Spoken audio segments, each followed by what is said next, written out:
നമസ്കാരം. കടയ്ക്കൽ ദേവി ക്ഷേത്രത്തിൽ കഴിഞ്ഞ ദിവസം ഉത്സവത്തിനിടയിൽ വേദിയിൽ നടന്ന ഒരു പരിപാടി ഇതിനോടകം സോഷ്യൽ മീഡിയയിൽ വൈറലായിട്ടുണ്ട്. കടയ്ക്കൽ ദേവി ക്ഷേത്രത്തിലെ ഉത്സവവുമായി ബന്ധപ്പെട്ട് സ്റ്റേജിൽ ഒരു ഗാനമേള പോലെ ഒരു സംഭവം നടന്നു. ഗാനമേള എന്നൊക്കെ പറയുമ്പോൾ നമ്മൾ പലപ്പോഴും കേൾക്കുന്നതും കാണുന്നതും അല്ലെങ്കിൽ ഇത്തരത്തിലുള്ള വീഡിയോകളിൽ നമ്മൾ ശ്രദ്ധിക്കുന്നതും മോഹൻലാലിൻ്റെയോ വിജയുടെയോ അല്ലെങ്കിൽ നമ്മുടെ മറ്റ് താരങ്ങളുടെയോ ഒക്കെ അടിച്ചു പൊളിപ്പൻ പാട്ടുകളുടെ രംഗങ്ങളായിരിക്കും. പക്ഷേ ഇത് വേറെ ഒരു പാട്ടായിരുന്നു. പാട്ട് എല്ലാവർക്കും അറിയുന്നതാണ്. നമ്മുടെ DYFIക്കാരുടെ പ്രധാനപ്പെട്ട പാട്ട് പുഷ്പനെ അറിയാമോ, നമ്മുടെ പുഷ്പനെ അറിയാമോ, സഖാവിനെ അറിയാമോ എന്നുള്ള പാട്ടാണ് അവിടെ വീഡിയോയായി സോഷ്യൽ മീഡിയയിൽ വൈറലായത്. അതിനോടൊപ്പം DYFI സിന്ദാബാദ്, DYFI സിന്ദാബാദ് എന്നും ഈ പാട്ടുകാരൻ പറയുന്നുണ്ട്. ഒരു ക്ഷേത്രത്തിൽ അവിടുത്തെ വേദിയിൽ ഒരു മുദ്രാവാക്യം വിളികളുമായുള്ള സംഗീത നിശ സംഘടിപ്പിക്കുവാൻ DYFIക്കും CPM-നും SFIക്കും ഒന്നും യാതൊരു മടിയുമില്ല. അവർക്ക് ഈ നാട്ടിൽ എന്തുമാകാം. കഴിഞ്ഞ ദിവസം ഒരു SFI നേതാവ് പോലീസുകാരെ പേടിപ്പിച്ചുകൊണ്ടുള്ള ഒരു ഭീഷണി സ്വരത്തിലുള്ള പ്രസംഗവും ഇതിനോടിടയിൽ വൈറലായിട്ടുണ്ട്. ഇങ്ങനെ ആകെ മൊത്തം കേരളത്തിൽ ടോട്ടൽ കാര്യങ്ങൾ നിയന്ത്രിക്കുന്നതും കാര്യങ്ങൾ തീരുമാനിക്കുന്നതും ഈ കുട്ടി സഖാക്കന്മാർ മുതൽ വലിയ മൂത്ത സഖാക്കന്മാർ വരെയാണ് എന്നുള്ള രീതിയിലാണ് കേരളം മുന്നോട്ട് പോകുന്നത്.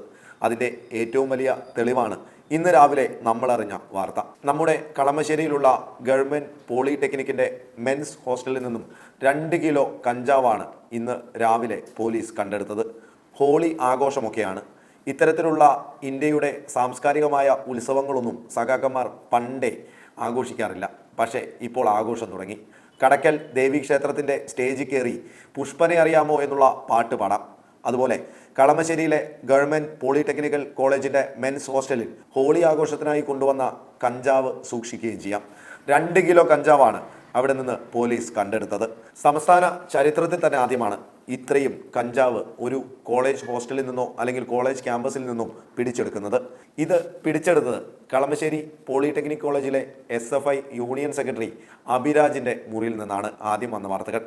പിന്നീട് അഭിരാജിൻ്റെ മുറിയിൽ നിന്നും അത്ര ഒരു 10 ഗ്രാമിൽ താഴെയാണ് കഞ്ചാവ് പിടിച്ചെടുത്തത് എന്നുള്ള വാർത്തയും വന്നു. ആകാശ് എന്ന കുളത്തൂപ്പുഴക്കാരനായ വിദ്യാർത്ഥിയുടെ മുറിയിൽ നിന്നാണ് 1.9 ഗ്രാം കഞ്ചാവ് പിടിച്ചെടുത്തതെന്നും വാർത്തകൾ വരുന്നു. അതുകൊണ്ട് തന്നെ സ്റ്റേഷൻ ജാമ്യത്തിൽ നമ്മുടെ സഖാവ് അഭിരാജിനെ ഇപ്പോൾ പുറത്തുവിട്ടിട്ടുണ്ട്. ഈ അഭിരാജ് നിരപരാധിയാണ് എന്നുള്ള വെളുപ്പിക്കൽ പരിപാടി SFI ആരംഭിച്ചു കഴിഞ്ഞു. ഇവർ പ്രധാനമായും കുറ്റപ്പെടുത്തുന്നത് പോലീസിനെയാണ്. ഇതിൽ SFIക്കോ അഭിരാജിനോ സഖാക്കന്മാർക്കോ പങ്കില്ല എന്നുള്ളതാണ് ആദ്യത്തെ ക്യാപ്സ്യൂൾ. വെളുപ്പിക്കൽ ക്യാപ്സ്യൂളിൽ പറയുന്നത് പോലീസോ അല്ലെങ്കിൽ KSUവിൻ്റെ നേതാവാണ് ഇതിൻ്റെ ആള് എന്നൊക്കെയാണ്. അയാളെ ഓടിച്ചിട്ട് പിടിക്കുവാൻ പോലും പോലീസ് തയ്യാറായില്ല എന്നും SFI ആരോപിക്കുന്നു. ഇങ്ങനെയുള്ള വെളുപ്പിക്കൽ ക്യാപ്സ്യൂളിൻ്റെ കാര്യത്തിൽ കുട്ടി ചകാക്കൾ മുതൽ വലിയ ചകാക്കൾ വരെ കേരളത്തിൽ കേമന്മാരാണെന്ന് കാലം തെളിയിച്ചിട്ടുമുണ്ട്. അതുകൊണ്ട് തന്നെ ഇങ്ങനെയൊക്കെ പറഞ്ഞു കഴിഞ്ഞാൽ അത് അപ്പാടെ വിഴുങ്ങി വിശ്വസിക്കുവാൻ മലയാളി അത്ര മണ്ടനല്ല എന്നും ഈ പാർട്ടിക്കും പാർട്ടിയുടെ ചെറിയ സംഘടനകൾക്കും അറിയാം. പക്ഷേ ഇതൊന്നും ഇവർക്കൊരു വിഷയമേ അല്ല. കഴിഞ്ഞ ആഴ്ചയിൽ കുസാറ്റിൽ നടന്ന SFIയുടെ അതിക്രമം എല്ലാവരും കണ്ടതാണ്. ഇതിനെതിരെ പ്രതികരിച്ച പോലീസുകാരനെ അവിടുത്തെ മൂത്ത സഖാവ് വിളിച്ച് ഭീഷണിപ്പെടുത്തുന്ന ഓഡിയോ സന്ദേശങ്ങളും സോഷ്യൽ മീഡിയയിൽ വൈറലായിട്ടുണ്ട്. ഇതൊന്നും ഒരു പ്രശ്നമല്ല. പോലീസുകാരെ പേടിപ്പിക്കും. വേണമെങ്കിൽ കഞ്ചാവ് ഹോസ്റ്റൽ മുറിയിൽ വയ്ക്കും. അത് പിടിക്കപ്പെട്ട് കഴിഞ്ഞാൽ വേറൊരുത്തൻ്റെ തലയിൽ വച്ചൊഴിയും. അവൻ SFIക്കാരനാവരുത് എന്ന് മാത്രമേ പാർട്ടിക്കുള്ളൂ. ഇനി അത് നടന്നില്ലെങ്കിൽ പാർട്ടിയുടെ ഇന്ത്യയിലെ ഏറ്റവും വലിയ നേതാവായ പിണറായി വിജയൻ കൈയാളുന്ന ആഭ്യന്തര വകുപ്പിലെ പോലീസുകാർക്കെതിരെയും ഞങ്ങൾ പറയും. ഞങ്ങൾ അങ്ങനെയൊക്കെയാണ്. ഇത് പറയുമ്പോൾ ഈ റെയ്ഡിൽ വെളുപ്പിക്കുമ്പോൾ ഒരു കാര്യം കൂടി ശ്രദ്ധിക്കേണ്ടതുണ്ട്. ഇതിനോടൊപ്പം മദ്യക്കുപ്പികളും ഗർഭനിരോധന ഉറകളും ഈ കോളേജ് ഹോസ്റ്റലിൻ്റെ മുറികളിൽ നിന്നും കണ്ടെത്തി എന്നുള്ള വാർത്തകളും വരുന്നുണ്ട്. ഒരു കളറാവുവാൻ ഹോളിക്ക് കുറച്ച് കഞ്ചാവ് കൊണ്ടുവച്ചതായിരിക്കും എന്ന് വേണമെങ്കിൽ പറയാം. കളറ് ഇവരുടെയൊക്കെ ഒരു വീക്ക്നെസ് ആണല്ലോ. പക്ഷേ ഈ ഗർഭനിരോധന ഉറകൾ ഈ കഞ്ചാവിനൊപ്പം കൊണ്ടുവച്ചതും കളറാവാനാണോ എന്നുള്ളതാണ് മറ്റൊരു സംശയം.